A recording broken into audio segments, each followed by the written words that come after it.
Okay, so now we've got an elevator that's accelerating down. Elevator.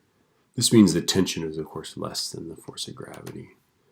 Right, so let's figure out the gravity. The gravity is weight is mg, is 314 times 9.8 is 3077.2. There we go, I already did that. Okay.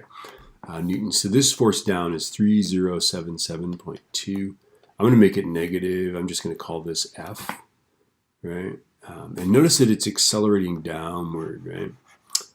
By the way, to accelerate down, you could be starting to go downward, but you could also be stopping going up. So we'll talk about that a little bit later. Okay. So 2.7, I got to figure this out. So I've got the applied force, right? Minus 3077.2 is equal to 314. And because it's downward, we're going to make that negative. Okay? That's because it's accelerating down. Okay? So it's either starting to go down or it stops going up. Which, incidentally, that's when you're in the elevator, that's when you feel lighter. Okay?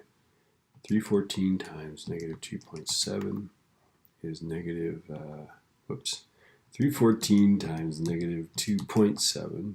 I was like, well, it's a big number. This is negative 847.8 newtons. So F minus 3077.2 is equal to that. So I'm going to add this to both sides. 3077.2. And I get that the force is equal to 2229.4. So there's still a force upward on it. Because, of course, if there was no force upward on it, the elevator would accelerate down not at 2.7, but at 9.8 meters per second squared, right?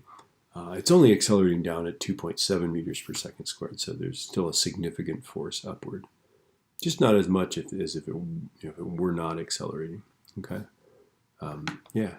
And notice that this force is less than the weight, which is why it's accelerating down.